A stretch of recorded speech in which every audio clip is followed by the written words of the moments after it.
podcast is part of the Sports Social Podcast Network. Hello, listeners. I'm Chatra, and welcome to Money Talks here on EPL Index. I'm glad to be back with another episode. It's been a while since I last produced Money Talks, but it's on a very topical subject, and I've managed to secure a great guest to talk about this subject, and it's to do with a term that many, if not most, football fans had not heard of up until very recently, and that's PSR, profitability and sustainability rules, which have been around actually for a fair few years in the Premier League handbook, but as we will come on to later on, have pretty much not been applied, or very, very rarely been applied, but they become a hot topic of conversation in recent times, and especially in relation to one club. It's the blue side of the city of Liverpool, and Everton Football Club in particular. And I thought, who better to discuss this particular subject with than Paul Quinn, better known as the ESK on X, formerly known as Twitter. How are you doing, Paul? Yeah, I'm given all that the club is going through and all the battles that we're fighting on so many different fronts. I'm pretty good, actually. I mean, what can you do other than try and help the club that you love? I'm sure, if Liverpool supporters are listening, they went through the times, with Hicks and Gillette, which was a really difficult time for you guys. We've gone through various difficult times for a number of years. We never thought we'd go through a difficult time if we achieved Bill Kenwright's aim of finding a billionaire investor. But it turns out that we found the world's worst billionaire investor. So what can you do? Yeah.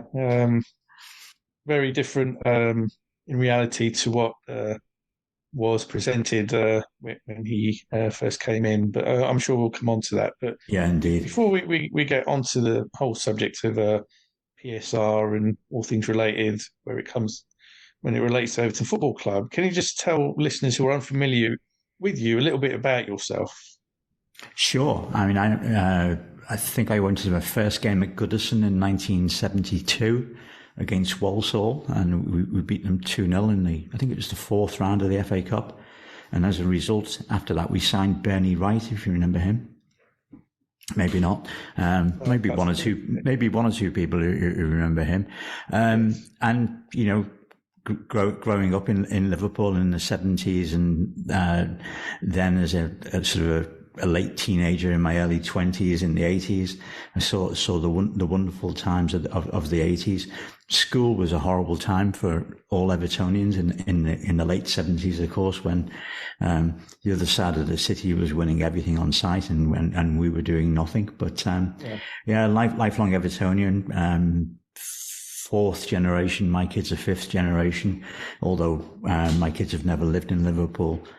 The first night home after having been born, they were both put under an Everton quilt, so they had no choice in the matter, right. Which makes my relationship with my kids more difficult than it should be these days. But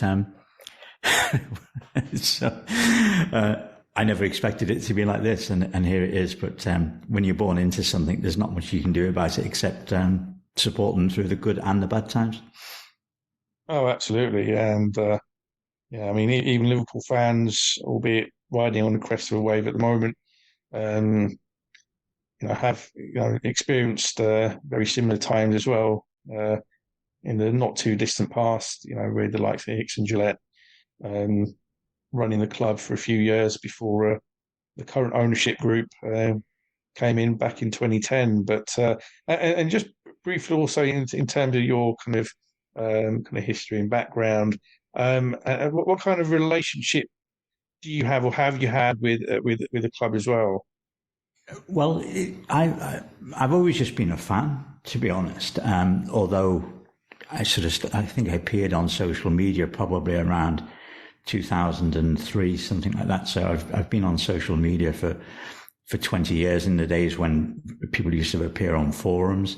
And then when Twitter got going, I set up a Twitter account, and then I set up my own sort of blog, I suppose, for want of a better description.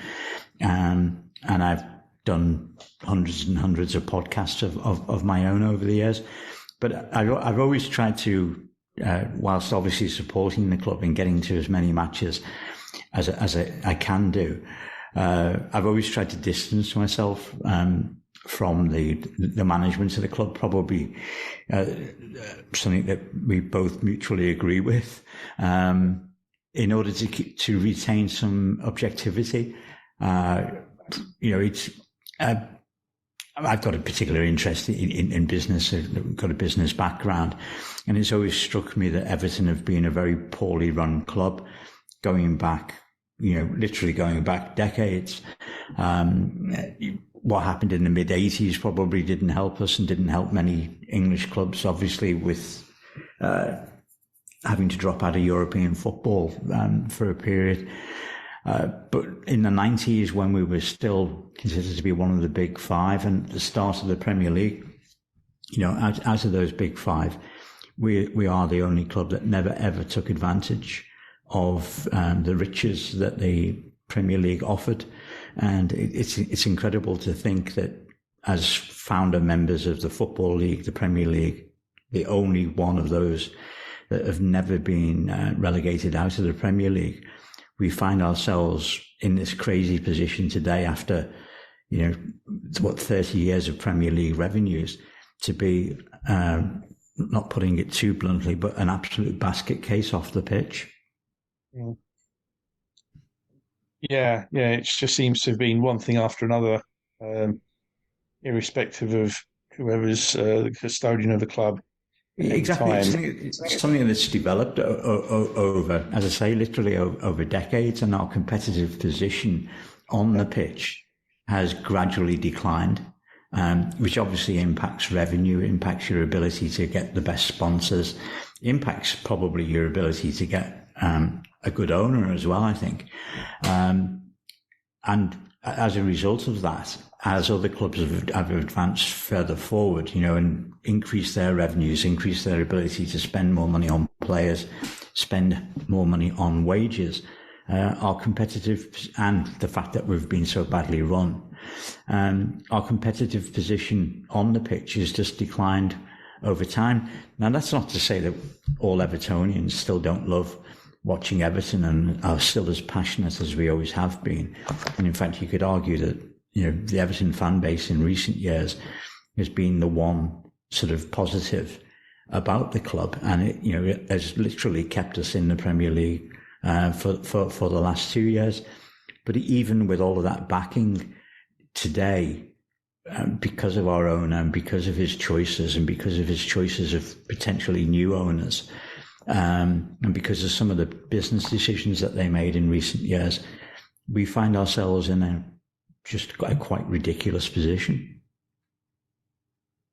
Yeah, well, quite. And speaking of, obviously, this current season, in relation to that, it's the term, the acronym I mentioned right at the start, PSR, which has become a massive thorn in the side of the club and all Evertonians, pretty much, it's fair to say.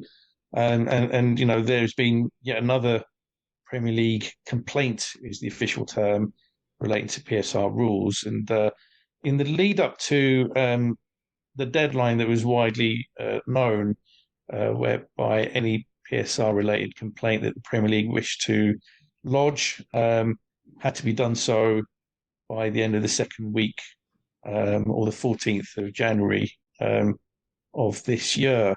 And in the lead up to that, you were fairly adamant on X, formerly known as Twitter, that the club would not fall foul of these rules.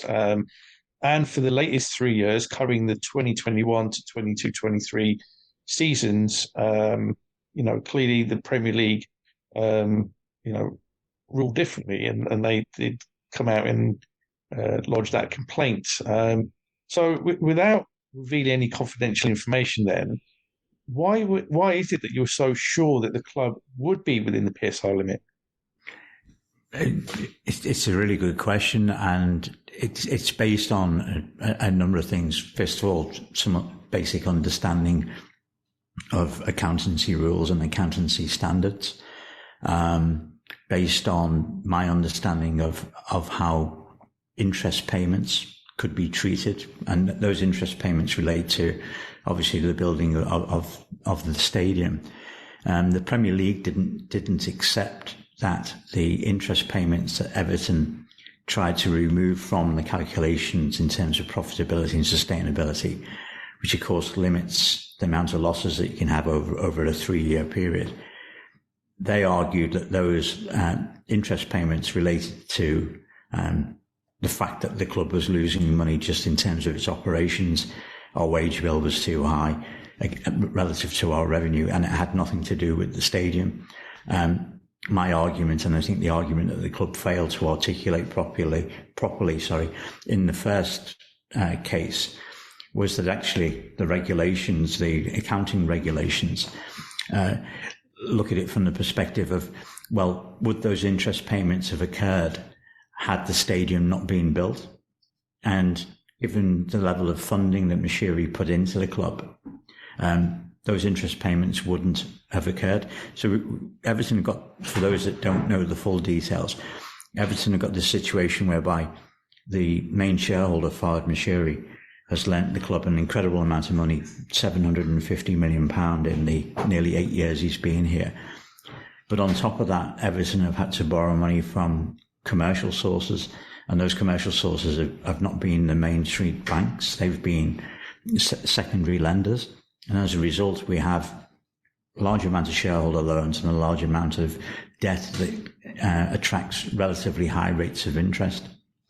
And it's those debts that attract the high rates of interest that have put Everton into a breach. And my argument was that actually, without sort of giving an accountancy lesson, we could have removed those costs, and the Premier League should have accepted those costs. And it was my understanding coming to the second charge, which was for the year that's just finished in June 2023, that's what the club would present, and that would be accepted by the Premier League. And you're right. I mean, I sort of stood out against everybody in my belief that would happen. And it didn't. So as a result, Everton would charge for a second time. So Everton now have to re-argue that when the second charge comes to bear. And of course, in the meantime, Everton are appealing against the first charge. Part of that appeal will be on the basis of how it was calculated, although it is accepted by Everton that they were in breach of the regulations. It's the amount by which they were in breach of the regulations that Everton are arguing about. And of course, the second part of the Everton argument, an argument which I totally 100% support, is that the 10-point penalty applied to Everton was disproportionate and didn't take into account precedent in terms of, for example, the West Ham United Carlos Tevez case, where the Premier League Commission at that time, obviously not looking at PSR rules, looking at the legality of having signed Carlos Tevez, agreed that it would be wrong to apply a sporting sanction to West Ham at that time because of the impact that it might have on the West Ham players, and certainly the impact that it would have on West Ham supporters. And it just seems very strange to me that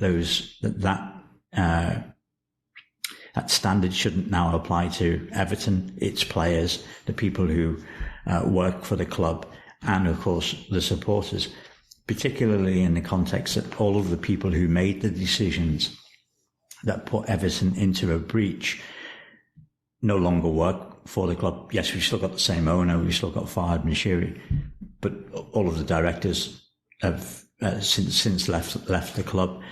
So it seems to most Evertonians, and to actually quite a large number of football fans generally, and if you think, please challenge me on this point if you think it's not the case, that it's grossly unfair to have applied a sporting sanction to something that was effectively, a financial irregularity.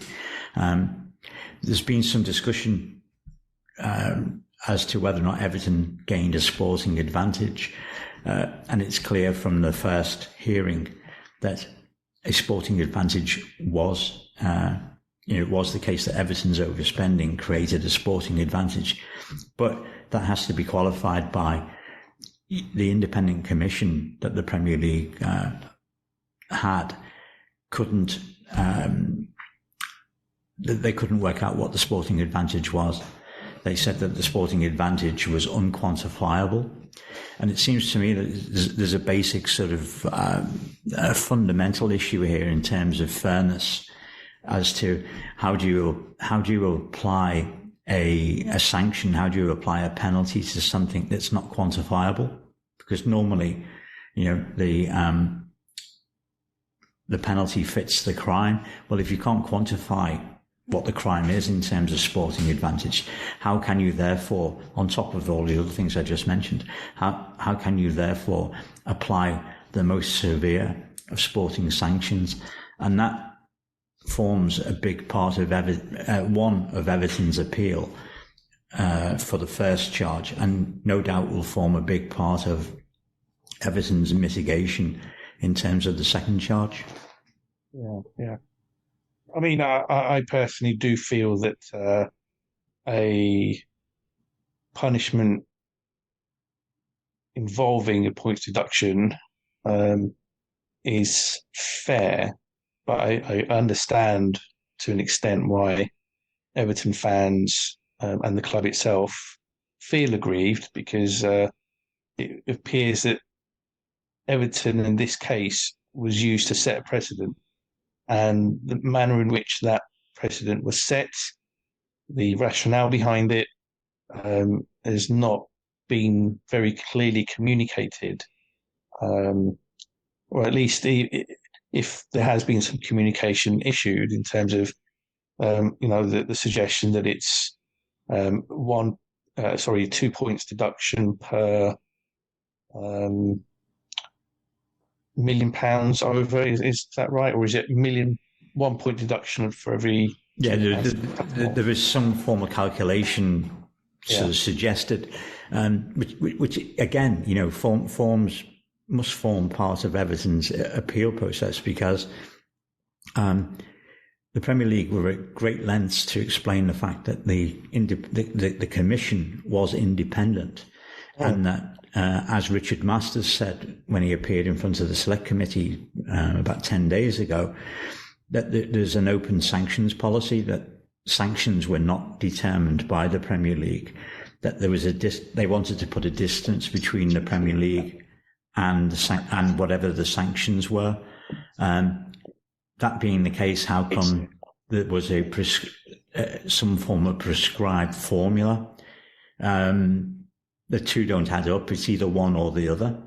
And I think Richard Masters has got some serious questions to answer, not only from Everton, but it seems now from the Select Committee and, from people within the DCMS, the Department for Culture, Media and Sport, who clearly now are taking an interest in how the Premier League is regulated, because, of course, there's legislation going through the Houses of Parliament which will approve an independent regulator, which takes away that regulatory responsibility from the Premier League.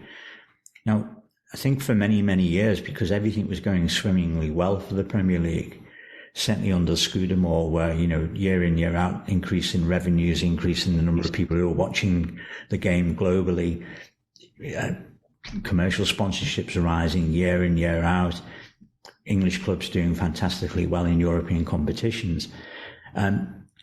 A lot of problems that were probably apparent were ignored in terms of the governance of the game and in terms of the quality of the people who were running the game at Premier League level. The responsibility for, how can I put it, this responsibility for promoting the Premier League became more important than the responsibility for correctly administering the Premier League. And it's only in recent times, as problems have started to be identified, first of all with Everton, obviously the Manchester City situation, which is a completely different case, I accept that. But again, from a regulatory point of view, from a compliance point of view, from the way it's been handled, let alone the way it's been communicated, seems to be different standards applied to different clubs.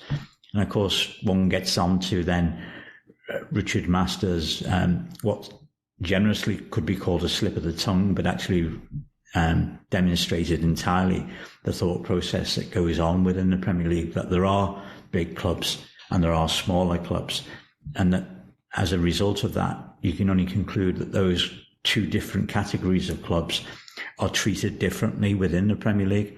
And of course, that goes against everything that the Premier League has ever stood for, and ultimately is potentially really quite damaging to the Premier League.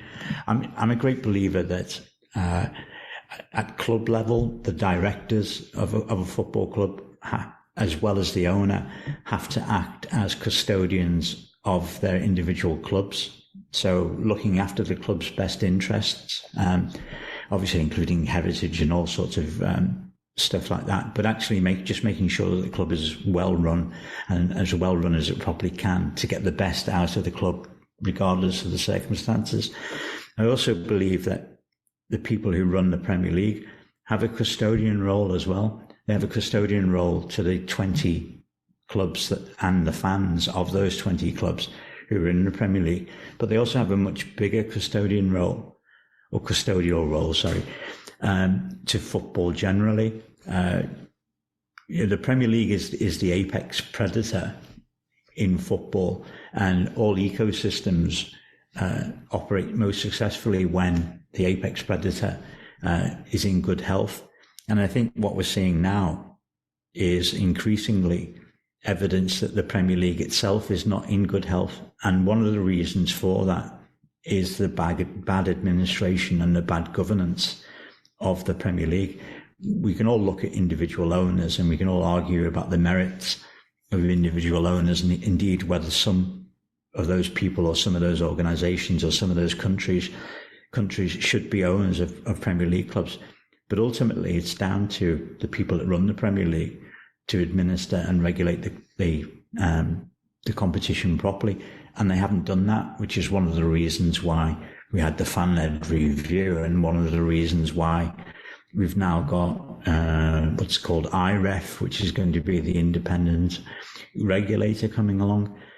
Sadly for Everton, all of our problems have just come at a time when, first of all, the Premier League is least well run, and secondly, when there's now much greater political scrutiny. And of course, in an election year, a government and, well, actually, it doesn't even need to be government politicians generally are seeing football as a useful thing to kick around, if you pardon the pun. Yeah, no, I think you're right. I think that clearly the Crouch review and the suggestion of a truly independent regulator coming along to, as the Premier League would see it, meddle in its affairs, and then the Premier League itself taking a more active interest in its own rules are not a coincidence. So I think that those two are clearly linked. And again, as has often been the case for different reasons, Everton are the victim of poor timing, in that they've been caught up in this situation where the Premier League is trying to assert its authority and to demonstrate that it can effectively govern. However, I do, to an extent, disagree. I don't think it is, in this case, necessarily the Premier League trying to protect the elite clubs, if you want to use that label, by issuing this penalty. In fact, I think it's, to an extent, almost the opposite. I think, this is just my view, that the Everton case is being used to set a precedent, which can then potentially be a factor in the decision over what type of punishment to level at Manchester City, as and when that case comes along later this year. Now, I mean, though that case will reach some conclusion possibly before the end of the calendar year, clearly, almost invariably, if City are level with any charges, they will try and exhaust any and all avenues where appeals are concerned. But I do feel that this Everton case has been used to set a bar against which City will be measured against. And clearly, if you read through their many charges, what they have been accused of is significantly more severe than the PSR breach that Everton were ultimately charged with. I have some sympathy with that view. I'm not one of those football fans who just say because it's bad for our club, it must be the fact that the other side, the other party, is wrong. Everton have been appallingly run for many years, but very much so in recent years, and as a result, we have to hold our hands up. We broke the regulations. I think you're right in terms of the timing, that it sets the scene both politically, but also it sets the scene for the Premier League to have some confidence that they can do something with Manchester City that perhaps they might have found more difficult and have found more difficult to date. But I think the flip side of that argument is that Everton have to, or should argue, that each case has to be looked at individually on its merits and not in the context of what might happen elsewhere or what might be happening politically. And I think that approach, in terms of mitigating what is now the penalty, is a very difficult one to argue against in terms of natural justice, in terms of making sure that the Premier League remains the principal, the prime domestic club competition in the world. Yeah, and I think that's where the Premier League itself is caught in a bit of a quandary, in that, as you'll be fully aware, the so-called Big Six have had an increasingly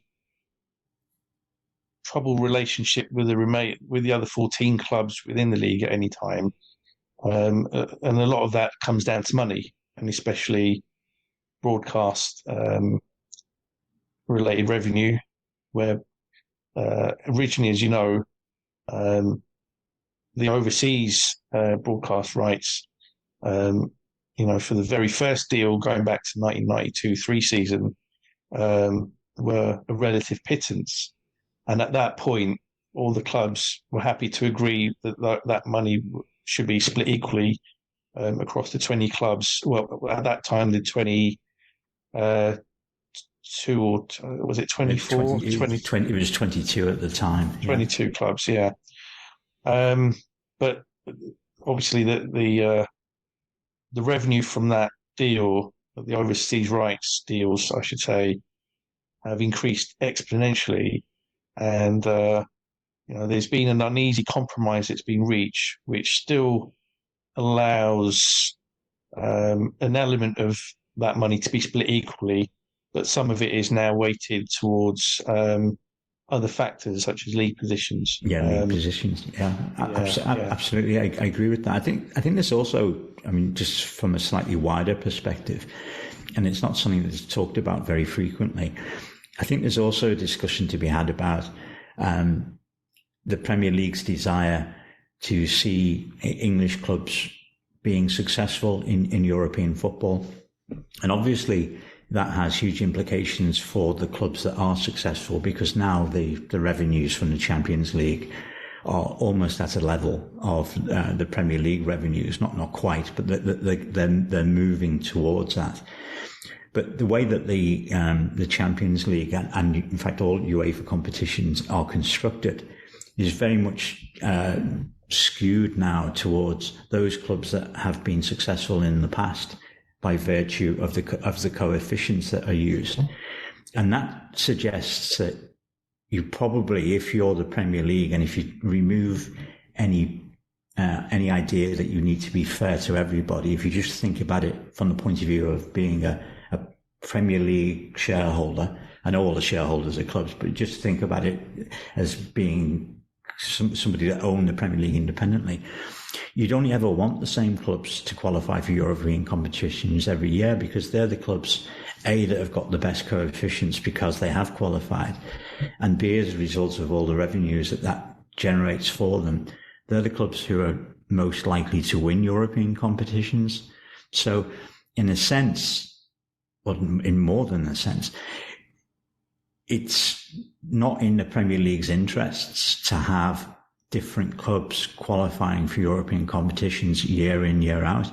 It actually suits their purpose to have the same clubs competing in Europe, hopefully winning, for those clubs' purposes, but also for the purposes of the Premier League.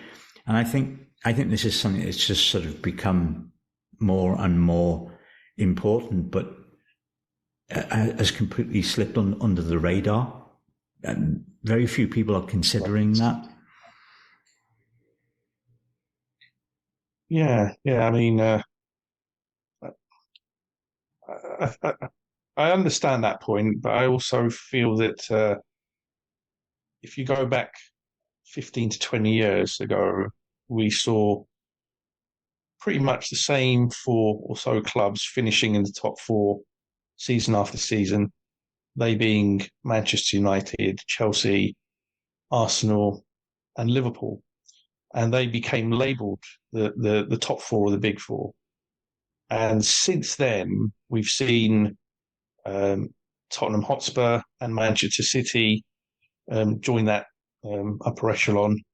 And more recently, even Newcastle United have been lumped in with those, and some have even labelled that, the big 7 now. And what that has meant is that there are more matches that are marketable, and that can in turn draw, better viewing figures. So even a Manchester City versus a Tottenham, which maybe 20 years ago wouldn't have drawn much interest beyond the fan bases of those 2 clubs, today we'll get many neutral viewers tuning in to watch that. So I think there has been benefit in, 2 or 3 more clubs being added into that mix. And I think that's helped give the appearance of the Premier League being a more competitive league than some of the other European rivals, such as the Bundesliga, which has had the same club win that division for 13 years in a row, something like that. To some degree, Mo, I can accept that argument, but I think what it ends up creating is, if people talk about like the football pyramid, and there being such a cliff edge between the Premier League and the Championship, what I actually see now is a cliff edge that's appearing within the Premier League itself. So you've got the top 6 or 7 clubs, as you're saying, if you include Newcastle. You've got the sort of middle 6 or 7 clubs who probably are never going to get relegated, and probably, in the absence of winning a cup competition, aren't going to qualify regularly for European football. And then you have 6 or 7 clubs at the bottom, who are typically the clubs, the yo-yo clubs, or the clubs that have come up from the Championship, and maybe, like in Norwich, for example, who are happy, say, to be in the Premier League, say, 2 years out of 4. But you also have a couple of other clubs, and Everton being one of those examples, I think, being the prime example of a club that's just ended up in that position because of its uncompetitiveness, because it's been so badly run. And as a result, the Premier League, and I know people would argue going back many, many years, it never has been, but it's no longer a league of equals. Yeah, no, I think that's fair, and clearly the bigger, more established clubs do hold greater weight, and certainly the Premier League, who receive viewing figures from all of its broadcasters around the world, are aware of those clubs that do draw more eyeballs, and it tends to be your Manchester United, your Liverpools, your Arsenals, and so that in turn means that the Premier League sees those clubs to an extent as some of their prime key assets, and we'll. But then, Mo, whilst again, trying to be fair, I can accept that argument. I can accept that argument if the Premier League are purely promoters, because then obviously they have the commercial interest in achieving what you just said, making sure that the clubs who attract the biggest audience globally are the clubs that are in the competitions which are viewed globally. The problem, of course, is that the Premier League is both the regulator and the promoter. And when situations like what is happening with Everton and what is going to happen with Nottingham Forest, that's when there becomes potentially a conflict of interest, and Everton fans, myself included, would argue an absolute conflict of interest. Yeah, no, I can't disagree, and that's why I do feel that having a truly independent regulator is a positive for not only the Premier League but for football generally. But at the same time, it's an interesting dynamic because the Premier League essentially is self-governing by its constituent clubs. So effectively, it's the 20 clubs at any time within that league from one season to the next that can agree to make rules, amend rules, define rules, and that's why I find it interesting that there's certain changes that the Premier League could have made a lot sooner, especially in relation to a club such as a Manchester City. But and all it takes is 14 clubs to agree to implement certain rules, and they've not been able to do that for whatever reason. But it's one that I think is in need of reform, and that is a subject I'll come on to a bit later on if that's okay. But Sure. Just going back to the PSR complaint and timescales specifically. So as we touched on earlier, there was a 10-point deduction levelled against the club in November for a prior period stemming from 1920 through till 21-22. But then a new set of timescales were introduced for this season, which allows the Premier League, through an independent commission, to resolve a complaint within the same season to avoid accusations that a punishment may follow at a later point in the subsequent season or beyond, which could then disadvantage a club that may end up getting relegated, who might argue that they wouldn't have been relegated if another club hadn't been in breach of those rules. And that's certainly been an argument that the likes of Leicester City, for example, have made, albeit they appear not to have fully followed that through. But in terms of those timescales, then, do you understand that logic that's been introduced by the Premier League to try and deal with complaints within the season? But then also, do you see flaws to these very accelerated, very short timescales too? Well, I think there's 2 points to make about that. Firstly, Well, actually, 3 points. I agree with the principle that if there's a breach, then that breach should be dealt with in the year in which the breach occurs. And that's both fair to all the competing clubs and a proper recognition of, if there is a breach, the appropriate punishment. So I can accept that. What I can't accept is first of all, that this is a rule that's brought in halfway through a season. So, we started the season without this rule existing, and it now exists. So a change of rule mid-season seems unfair, particularly when a club is already being penalised for a breach that occurred under the previous rules. So it seems to me, again, from a perspective of natural justice, that either by design or just by sheer bad luck, Everton find themselves in a disadvantaged position. And I do think that given that there's a defined appeal process for whatever decision the initial commission makes, and we can argue about whether the commission is independent or not. I think that's a very different argument, obviously. That to bring up a second charge which relates to part of the same time period, whilst the first charge is subject to appeal, is extremely prejudicial. And I don't understand the legal logic of being allowed to do that. If we look back to when the PSR rules were created, why did they look at 3-year periods as against, just looking at losses in 1 year? Well, they recognise that some clubs do go through a period of excessive expenditure in order to try and get themselves more competitive in the league.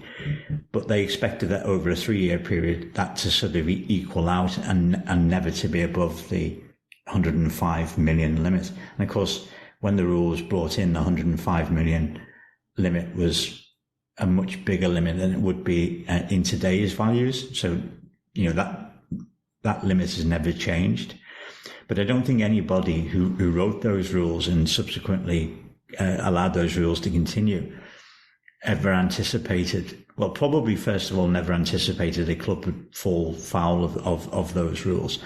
And secondly, never anticipated what the impact of having a rolling 3-year period would mean in terms of the potential for the club to then be in breach a second and possibly even the third year.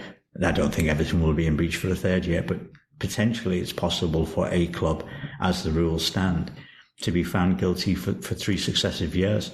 And there is, it's been talked about in many places, there is a very large element of double jeopardy here, which again, from a whether you're an Everton fan, and obviously if you are an Everton fan, you think this, but I think anybody objectively just looking at this, what would a reasonable fan of a reasonable club think?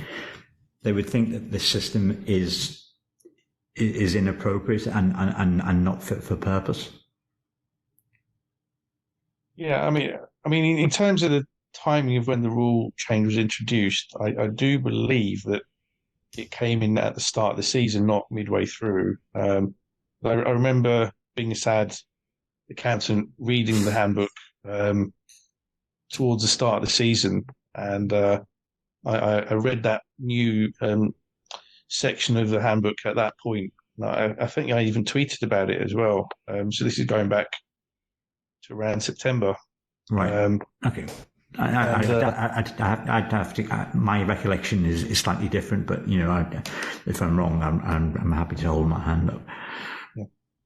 But nonetheless, I agree entirely with your point around, the double jeopardy thing. That to be hit with the punishment for 1 3-year period, and then to be hit in the same season with another penalty for the subsequent 3-year period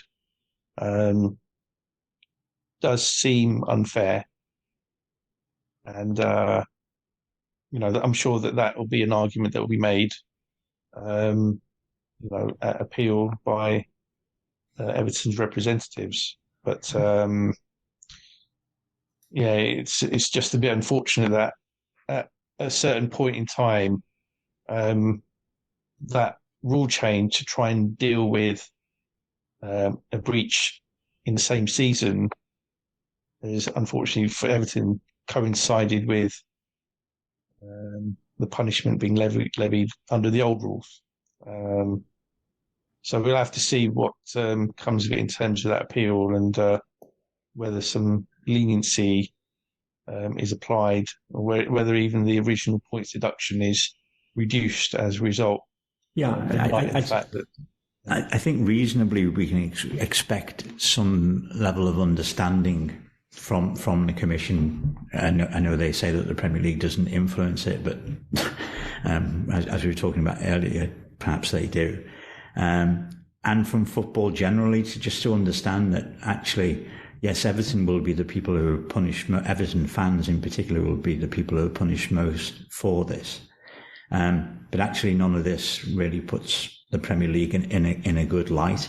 So, what is it? What is it that you're trying to, or you're hoping to achieve by, if they went full out and said, yes, you're guilty on both, and we were found to be guilty on both charges, and therefore a 10-point penalty in the first occasion has to be duplicated on the second.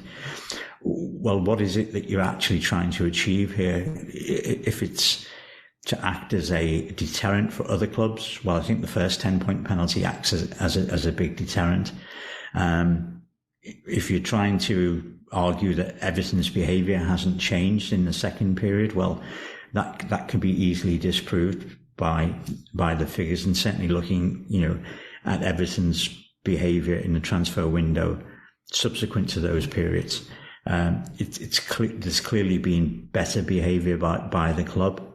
I just think it goes back to, the point about them being custodians of the game as well as having to be the regulators. And I'm not asking for any special treatment here for Everton. I'm just asking for some fairness and for some, if you took it out of football and if you put it into like the commercial world, or if you put it into the legal world outside the boundaries of what is effectively a private club, would any of these things stand up in court?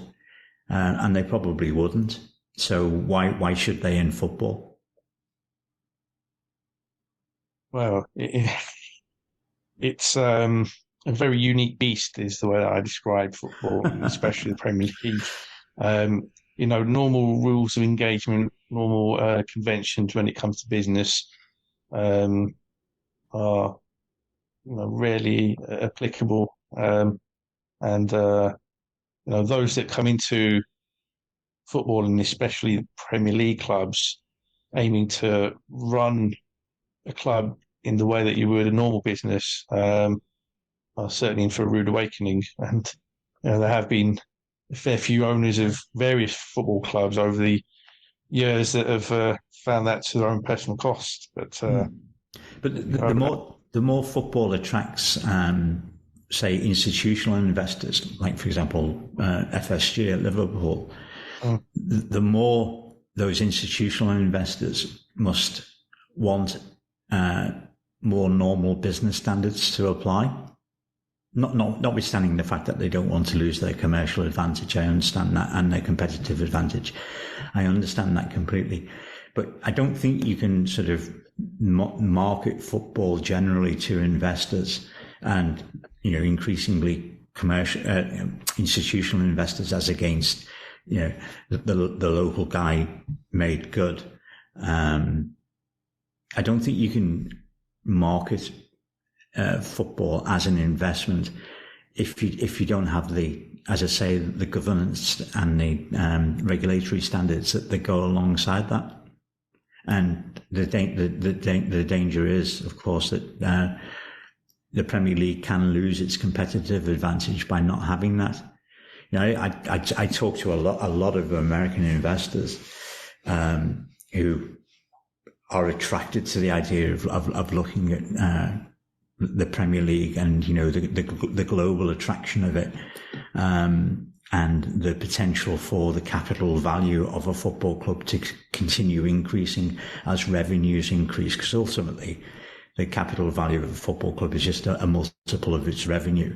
And they are attracted to that, and they see the difference in valuations between Premier League clubs and, you know, franchises back in the US, and there's a massive valuation gap.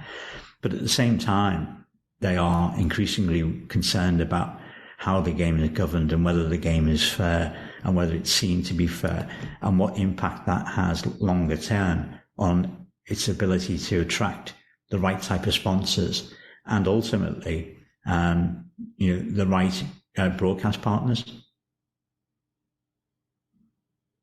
Yeah, it's there has to be a relationship between the two, doesn't there? The ability for revenues to continue to increase, the ability, therefore, for capital values to increase, which is what the investors are interested in, because none of them really, United aside, none of them take dividends. It's all about capital appreciation at the end of the day. There has to be a relationship between that and how the game is governed and managed.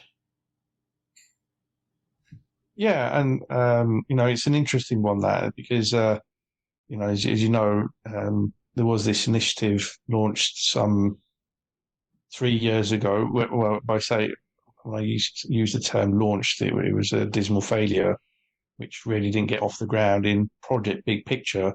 And you know, two of the most notable American ownership groups in the Glazers and FSG at United and Liverpool, respectively, were labelled as the architects, and you know, some of that was designed with those points in mind about elements of protectionism, but also to move English football and that pyramid, and especially the league at the top of it, the Premier League, in a direction which, in the view of, you know, these American owners, optimizes the revenue streams. A lot of them have come into the Premier League and bought into Premier League clubs because they see them as undervalued assets. They feel that they aren't optimizing their revenue streams in the way that American leagues, most notably the NFL, do.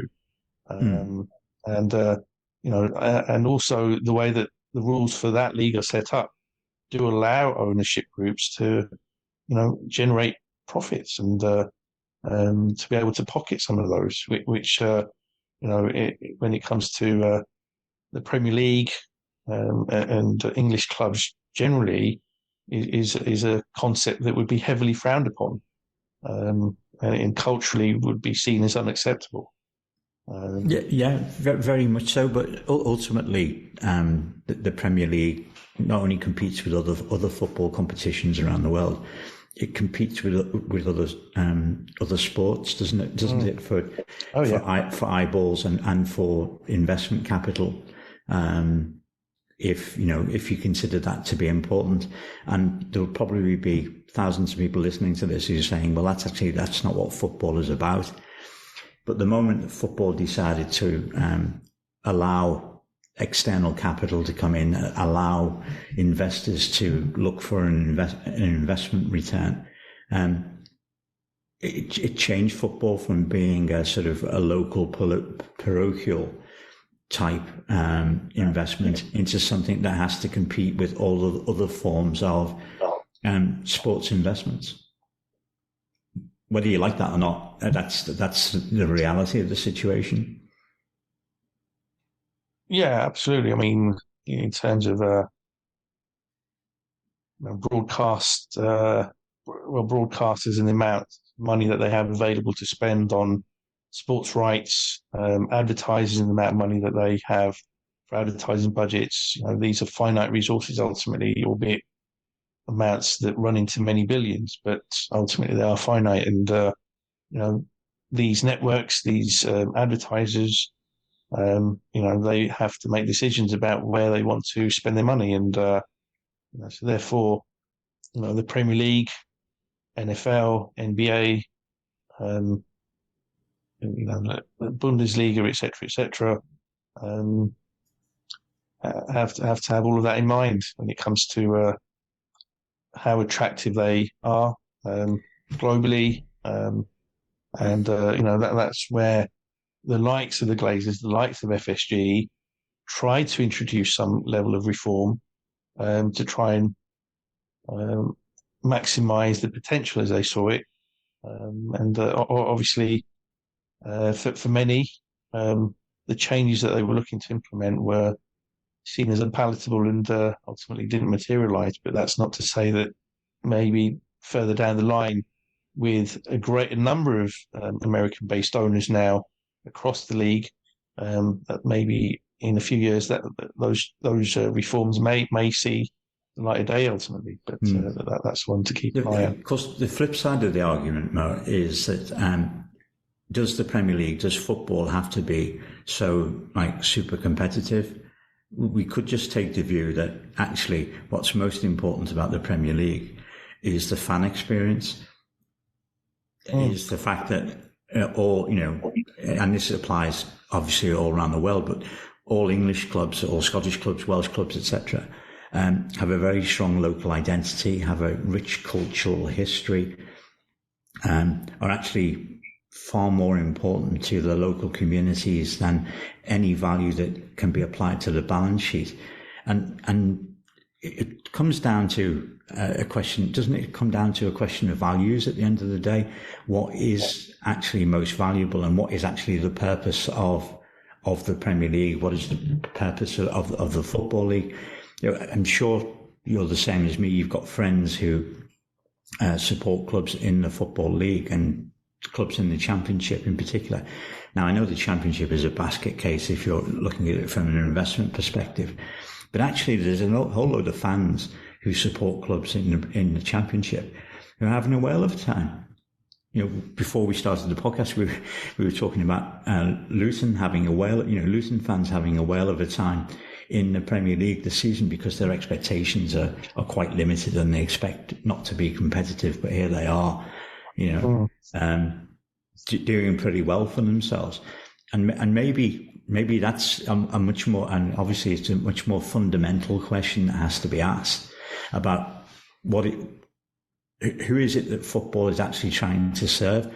Are they trying to serve just the investors that are providing the capital, or could we possibly take the view that actually the most important thing is actually the people who watch football and the people who go home and away?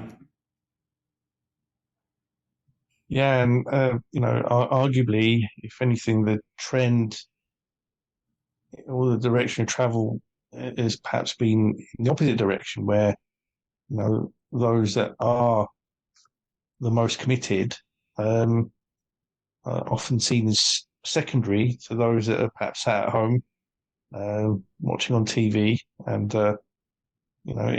if you look at the revenue splits of clubs in terms of match day, commercial and broadcast, for many clubs, especially in the Premier League, it's that broadcast money that's the primary revenue generator now. Whereas maybe going back 10, 20, certainly 30, 40 years ago, match day was very, very key to revenue. And increasingly that has shifted over time, and that's again perhaps why the likes of the Glazers and FSG looked to bring about some of these reforms, because they felt with broadcast revenue in particular that there's considerable upside for those streams to be significantly higher than they already are. And even with the current deal, it will be generating, I think it's close to around 10 billion over its 3-year cycle. And we've yet to see what the next deal will be fully worth once all the overseas rights deals are confirmed. It's certainly an interesting subject. But if I... Sorry, can I just yeah, sure. Before you move on, I mean, the experience of other leagues elsewhere is that sort of gravy train whilst it continues, is starting to slow. And, if you look across the major European leagues, the increases that have been expected from investors in terms of, broadcast revenues haven't been as great as they thought. And in fact, in some cases, those revenues are starting to fall. So that's the other question I suppose you have to ask, looking at football generally. Is this something that, has a natural limit, or is it something that's peaked and, are we pricing ourselves out of the game? Sorry, yeah, I know throwing loads of different points at you, but, football needs far more thought than it's currently granted, and it needs far more engagement and involvement by fans, because whilst we all want our clubs to be successful, we also want the game to be around and it to be available, accessible, to future generations. And unless we start looking after the game more than we are currently, it's not going to be the case. No, you're quite right. And, there has been, ultimately moves which, if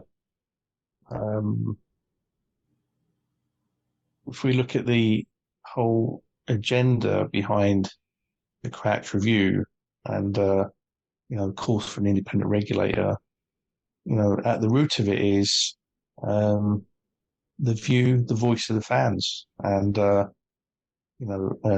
make sure that not only that their interests are protected, but also in turn that the clubs themselves are protected for their own sake, for their own good, because with the way in which the stakes have risen over the years, there has been a greater amount of influx of owners that are perhaps not suited to running football clubs coming in. And you only have to go back to, some 15, 16 years ago with a club like Portsmouth, and from where they were to where they fell in a short space of time with one bad owner after another. And, this is where, the Premier League ultimately failed that club. Yeah. Because, they and the FA to an extent sanctioned, takeovers by people that were clearly not suited to running Portsmouth. And, you just have to look at other clubs now within the football pyramid, such as Reading. Again, victim to, and a club that had been traditionally extremely well run, always lived within its means, very sensible in all aspects of how it operated, which is why it was able to elevate itself into the Premier League on several occasions. And yet, despite that, with the current ownership group effectively running that club into the ground, these are the reasons why there has been calls for some form of intervention through an independent regulator. And, this is all arisen because of, these individuals, these groups coming in with their own agendas, whether it's soft power or other reasons. And, there has to be some form of reform. But on the subject of reform, though, clearly the PSR rules have been contentious, especially for fans of Everton Football Club. But in principle, though, do you agree with the concept of profitability and sustainability rules? And if you are supportive of the principle, do you nonetheless feel that they've been designed deliberately to provide that protection that we talked about earlier? And if so, what kind of reform do you think might suit those rules? And there has been discussion just this week about those rules potentially changing. But do you feel that inherently they are just, or do you feel that they're all about or largely framed around protecting the elite clubs within the league, and they need some fundamental change? It's a really good question. I think you've got to look at what would have happened in the Premier League in recent years if those rules didn't exist. Let's go to the extreme and say that no rules existed in terms of your ability to spend money and your ability to soak up losses. So if you're backed by, like the Saudis, or if you're backed by other people in the Middle East, or even extraordinarily wealthy Americans, or even British investors, because there are extraordinarily wealthy British investors now involved in football, what would the impact be if there was just a free-for-all, and like in any other, like in any non-regulated business, you were just free to throw as much capital at it as you wanted? The imbalances between the largest clubs and the other clubs would actually be far greater. And why would they be far greater? One, because there would be no restrictions on what those clubs could spend. And secondly, the impact of having so much more money, therefore entering what is, a relatively small market, would just be inflationary. And it would mean that if you had the ability to spend lots of money, well, inflation's never a problem. But if you're on a relatively limited budget, or if you're on a smaller budget than those above you, inflation is a massive problem. So I think, although it wasn't necessarily what it was intended to do, I think it has limited the competitive advantage of the very largest clubs. And I know that's at odds with how many other people view it. But it has also sort of embedded some of the advantages that the bigger clubs have.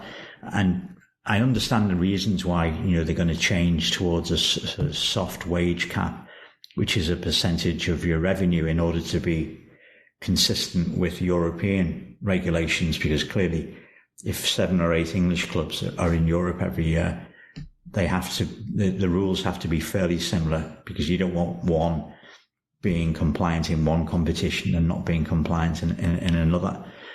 Having a fixed percentage of your turnover as a wage cap, for example, really bakes in any advantage that the biggest clubs have got. So I'm not sure, and please don't ask me what I think is the right answer, because I haven't quite worked out what the right answer is. I'm not sure that the soft wage cap is the right answer. Yeah, I mean, I think that there has to be some form of rules in place to try and ensure that clubs do not just end up with owners who spend recklessly, but then leverage that against the club. Because we've seen that before, where some clubs have ended up in horrible financial predicaments because of that approach, where there's been a gamble taken, but all with owners absolving themselves of that risk and placing it on the club.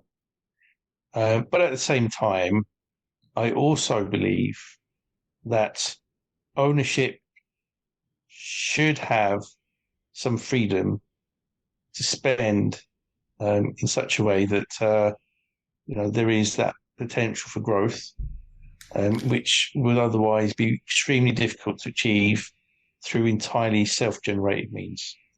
So if it was all about spending only what you generate and nothing over and above that, and owners couldn't invest any of their own money into their football club, I fundamentally disagree with that. I do feel that owners should be allowed to spend some of their money. And I think that there should be perhaps a time frame of, maybe if a new ownership group comes in, a period of, say, 3 to 5 years, where they are allowed to spend greater levels of money to try and develop that club's fortunes before it then has to hit a certain threshold, which the other clubs have to abide by.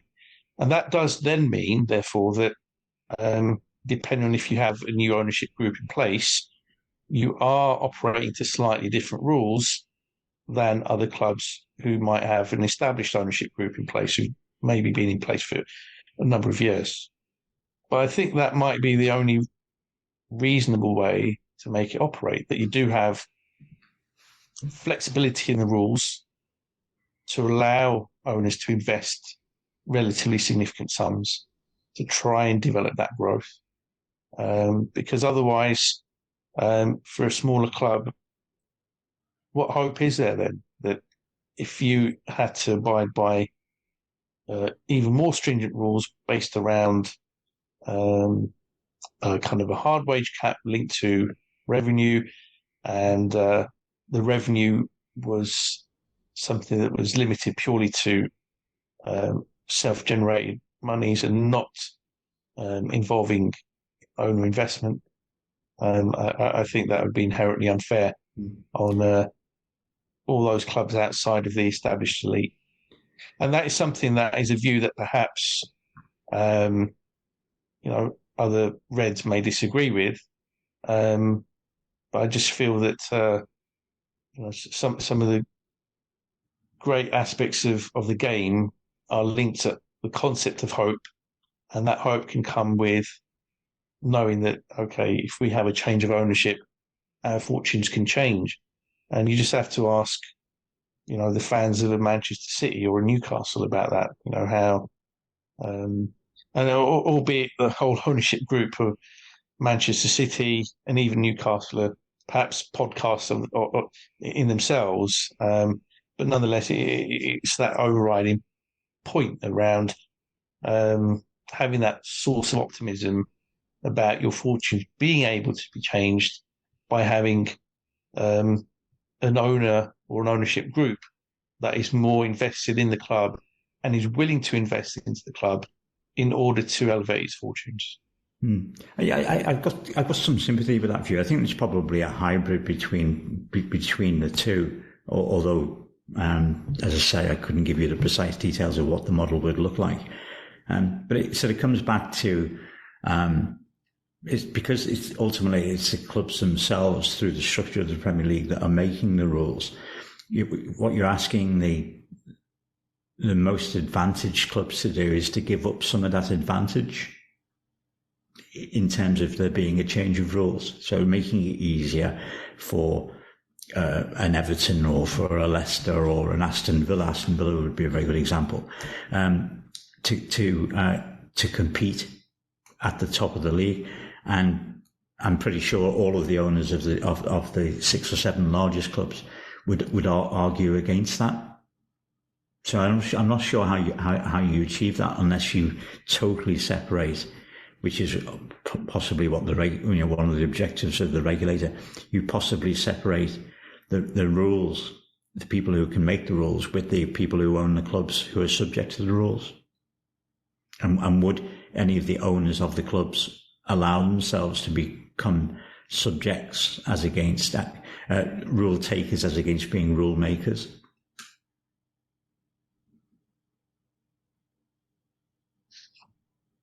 No, it's as you say, it is a complex one, and it's very difficult to come up with any set of revised rules that will be an ideal that works for everyone. And instead, it's ultimately coming up with something I think works for the majority. And it is something that I do have some sympathy with regulators around, both in not only domestic ones, but even with UEFA, and that's a body that I very rarely have sympathy with because the way it often conducts itself. But that again is an entirely separate subject.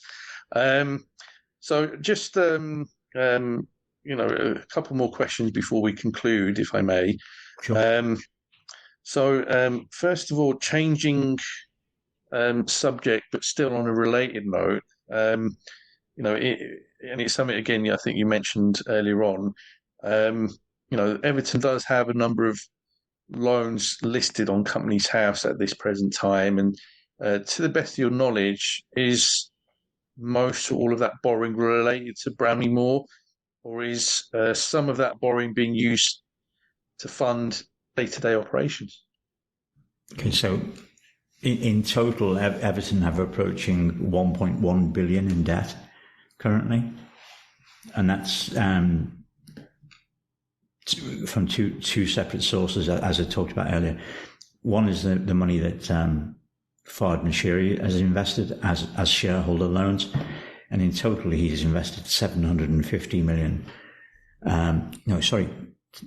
It's more than that now. It's slightly more than 800 million with what he's just done in the most recent year, but is not yet shown in the accounts. 300 million of which was transferred from being a loan to becoming permanent capital, i.e. The club issued more shares. And then we've got roughly 575 million of debt to third parties, including MSP, who are the company that have provided 140 million of loans for the stadium company. And they include two local businessmen from Liverpool, Andy Bell and George Downing, who names many of your listeners will be familiar with those names. We've got Rights in Media Funding, which is a company that's backed by a gentleman called Michael Tabor, who's been around in various guises for many, many years as lenders to Premier League clubs. And then, of course, we've got 777, who are people who want to buy Everton but aren't yet able to convince the Premier League that they are fit and proper people. Because the process of proving themselves as fit and proper people have taken so long, they've now injected something approaching £190 million into the club as effectively as working capital, to meet the difference between Everton's Everton's cash flow. And why is Everton's cash flow so poor? Well, we're still spending more money in terms of operations than we generate in terms of broadcast revenue and commercial revenues. But of course we have and we haven't really talked about this, we have the stadium to pay for. And that's proved to be, extremely difficult, despite the club's claims of having fixed price contracts. The price of building the stadium has increased as the years have gone by. And of course, in a different interest rate environment from when it was first started, the cost of servicing that debt has increased enormously as well. So again, bad luck or bad judgment. All of these factors have contributed against Everton. But we are massively indebted, and that is a significant barrier to entry for somebody who might be looking at buying the club. It doesn't seem to concern 777, but I know from conversations with other potential investors, it concerns them enormously. Yeah, no, I mean that's understandable as to why potential investors would be concerned, and that just makes me curious as to why 777, 777 are so keen on this takeover for a club that is outwardly riddled with debt and clearly struggling, not only on the pitch but off it. And what perhaps has it seen within Everton that makes it feel that it will gain some form of return of whatever nature for that investment? But also, just separate to that, but again linked to it, how do you and fellow Evertonians view the possibility of being taken over by them? And I mean, it's perhaps a silly question, but do you all see it as a positive step to get away from the ownership of Mashiri? Well, I think on this subject, I suppose on any subject, I can't speak for fellow Evertonians, other Evertonians. I can only express my own opinions. I think Everton being owned by 777 would be a disaster for the club. And why do I say that? Especially in the context of already having one disastrous owner. They've got no demonstrable track record in football. The multi-club model that they operate is a unique model in the sense that they claim that it's a flat model. So it's not like Manchester City where you've got a clear club at the top of the pyramid and everything is based on that club at the top being successful. 777 don't operate on that basis. They claim, and I've spoken to Dan Dransfield, their director of football, claims that all the clubs are equal. So how do you allocate capital resources to all of the clubs if they're all equal when they've all got massively different requirements? The portfolio of football clubs that 777 have are all loss-making. Everton is loss-making. Where does 777 get its capital from? Well, if you go onto their website, they claim that it's all self-financed, but it's not. There are significant and massive loans that 777 have taken out. They've got basically three main strands of business: the football operations, an aviation business which is loss-making, and included in that is an aviation leasing business which is loss-making, and they have insurance businesses. Now, they have used their insurance businesses as a source of capital. So again, without getting into massive amounts of detail, they've got US-based insurance companies which they either own or part own, and they've used the reinsurance market offshore to the US, in particular Bermuda, as a means of being able to draw capital from those companies for use either at partnership level, because 777 is a partnership, or at the sort of portfolio company level underneath. And it's my belief that first of all, that capital is limited because they've already drawn down about $1.5 billion of a $3 billion portfolio, and that is way in excess of the normal percentages that investments of this type would be made through a reinsurance company. And there's absolutely no guarantee that they could continue to do that. And as I say, most of their businesses are loss-making. Certainly the football businesses are loss-making. And even if you bought Everton tomorrow for £1, you've still got to meet Everton's working capital requirements going forwards, which is, the completion of the stadium. And it's also meeting Everton's operating losses, but it's also reinvesting in Sean Dyche's squad or whoever happens to be the new manager under new ownership. So there's all sorts of question marks over their suitability. Their businesses haven't, or rather the partnership hasn't presented audited accounts now for this will be the third year, which is one of the issues that they have with the Premier League. And there's nothing either that they've said or nothing that they can demonstrate in terms of their portfolio, in terms of how they've managed those businesses that suggest that they are suitable or appropriate owners of Everton Football Club moving forwards. Yeah, certainly worrying in terms of the signs, and there's been talk about potential court case as well involving parties there, and well, yeah, I mean there are numerous court cases in the US relating to their different businesses. It doesn't take a huge amount of due diligence to discover that some of their business practices are minimally questionable. Indeed, and that perhaps is why, especially with talk of an independent regulator, that the Premier League is even more careful about and if decision over this group.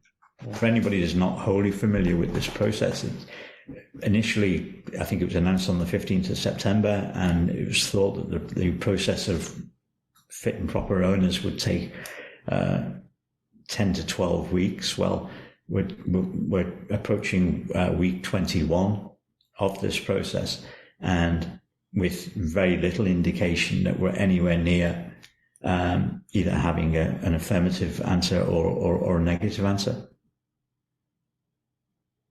Yeah, and the longer it drags on, the more uncertainty it creates, and especially as we now come towards the end of a transfer window for January, as we record this, and clubs will start to make plans already, if they haven't already done so, for the summer transfer window. And if you're not clear about who your owners are or will be, that certainly isn't something that will help. The potential work that needs to be undertaken to identify targets and to have conversations with their representatives in readiness for the summer. So certainly worrying times on that front too for Everton fans. Never mind the appeal that's yet to be heard relating to the November judgment, and also the current complaint, which will be going through an independent commission over the coming weeks and months. So uncertain times for sure, but hopefully you'll have some certainty over where all of that will land you ultimately, one way or another, and that's something that I'm glad. I'm sure that Everton fans will be glad of, because that uncertainty is a distraction not only for the fans but even for, I'm sure, players and the manager, and that's something you could all do without. Well, absolutely, and there's Everton are quite a significant employer as well. It's not fair on the employees of Everton Football Club to be to face such uncertain times. But ultimately, I think it's for the fans, and I don't just say this as an Evertonian. I think, and there's many examples of other clubs around the country that have suffered through bad ownership and then bad decisions, made. Football is supposed to be a release from the worries and strains of normal day-to-day life. For an Evertonian at the moment, they seem to be adding to those worries and strains, in difficult times for many people who follow football, and that just doesn't seem fair to me. And I know life is not fair, but it just seems very unfair for Evertonians. Mm-hmm. Well, yeah, but at least you have the new stadium to look forward to, and I'm sure that all Evertonians should be hoping that certainly where conversations around PSR or the ownership are concerned, all of those matters will be resolved one way or another by the time you do move into new stadium Bramley Moor, which does the stadium have an official new name as yet, or it's currently known as the Everton Stadium, right? And obviously, from a naming rights point of view, it was always intended to be USM, and obviously with what happened with Russia invading Ukraine, that no longer became possible, which again was another. Was it misjudgment? Was it bad luck? That's a whole podcast in itself. So currently we're a long way away from having a naming rights partner. But for most Evertonians, I think they just want to get back to, getting together with their family and their friends, people that they've been going to the match with for many, many years, and just talk about football rather than listen to people like me talking about accounting standards and compliance and governance and stuff like that. At the end of the day, that's what Evertonians want. Yeah, absolutely. And, I think the same would apply to, all football fans. Yeah. Conversations around amortization and whatnot, should be, the least of, topics of conversation for football fans where football is concerned. It should be about pretty much what's going on and what goes on the pitch, on what happens, within the finance teams of these clubs, and yet, as you and I have both found, these subjects relating to finance are a very, very hot topic of conversation amongst football fans in this day and age. And it really shouldn't be that way, but unfortunately it is. So there we go. Right. Okay. Well, Paul, really, really do appreciate your time. We've covered a number of very meaty subjects in an immense amount of detail. So I do really appreciate and value your insight into these subjects, and it's been really quite enlightening, and some good conversation debate as well around some of these big topics. So really do appreciate it. And for those listeners again who may be unfamiliar, where can they find you on X, and what is your handle on there? Okay, so I'm and I have been for many years, known as the ESK, which is and ESK, which is my nickname from school. And yeah, I only tend to use Twitter, and I've got my own website, but you can find that via my Twitter account. Just remains for me to say thank you for inviting me on, and for anybody that's got this far into the podcast listening to me talk about football finances. Thank you very much, and I admire your fortitude. Indeed, it's not always the most fun of subjects where football finance is concerned, but I find that there is that kind of hardcore element of football fans who do take an active interest, and they I'm sure have found this a really interesting and worthwhile listen. So once again, thank you, Paul. Okay. And to listeners out there, I will be back again before long here on EPL Index with another episode of Money Talks. Sports Social Podcast Network.